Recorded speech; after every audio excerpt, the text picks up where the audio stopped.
मैं सुनील सिंह कंबोज डोगरा स्वाभिमान संगठन की तरफ से आज की इस प्रेस वार्ता में सारे पत्रकार भाइयों का स्वागत करता हूं। जैसे कि आप सब जानते हैं कि कल एक गैजेट नोटिफिकेशन के थ्रू जम्मू कश्मीर में लैंड एक्ट्स को चेंज किया गया, के नाम पे डोमिसाइल को लगाया। अब इन्होंने क्या किया, लैंड एक्ट के थ्रू डोमिसाइल को भी खत्म कर दिया।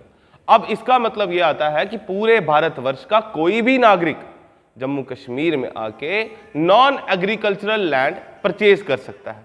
डोमिसाइल बनवा के एक स्कैंडल किया, डोमिसाइल बनवाइए, इतने पैसे ले। अब उस डोमिसाइल को पकड़ के क्या करें। अब दूसरी बात आती है, इन्होंने किया एग्रीकल्चर लैंड रिफॉर्म्स भी कर दी इन्होंने। अब जो एग्रीकल्चरल लैंड्स हैं, अगर कल को कोई गरीब व्यक्ति गांव दूर दराज इलाकों में, रूरल इलाकों में रहता था, वो अपनी जमीन के कुछ हिस्से को बेच के अपनी कभी बेटी की शादी करवा देता था, कभी अपने किसी और कार्य को निकाल देता था।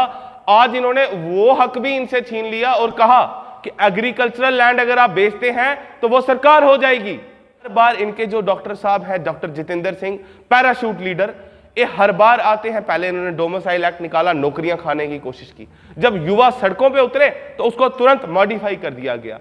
अब इस एक्ट के थ्रू ये क्या कर रहे हैं, पहले लैंड को खाएंगे, फिर ये हमारी नौकरियों को खाएंगे। जब एक बाहर का आदमी यहां आके लैंड परचेज कर लेगा तो he will be a resident of Jammu and Kashmir, और आने वाले वक्त में वो हमारे नौजवानों की नौकरियां भी खाएगा। इस गवर्नमेंट ने हमारे नाले, नदियां, खड्डा इन्हीं बर्बाद कर दिया।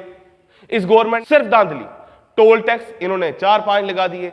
यूटी में टोल टैक्स नहीं हुआ करता, लेकिन यूटी में हमारे यहां पे टोल टैक्स है। यूटी में एसजीएसटी नहीं पड़ता, लेकिन इन लोगों ने यूटी में सीजीएसटी और एसजीएसटी दोनों लगा रखे हैं।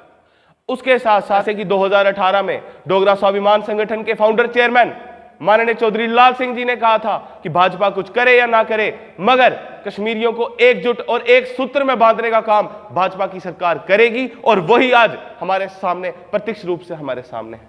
आज फारूक अब्दुल्ला साहब बोलते हैं कि भाई चीन हमें 370 दिलवाएगा। महबूबा मुफ्ती तिरंगे के ऊपर, हमारे भारतीय तिरंगे के ऊपर बयानबाजियां करती हैं, और गुफकार जो डिक्लेरेशन है, इसका सीधा सीधा अर्थ आज मैं लोगों को समझाने की, हमारे डुगर वासियों को, जो भोले भाले डुगर वासी हैं, उनको समझाने की कोशिश, प्रयत्न आपके माध्यम से कर रहा हूं। यह गुफकार डिक्लेरेशन हमें हमारे हकों से वंचित करने की एक डिक्लेरेशन है।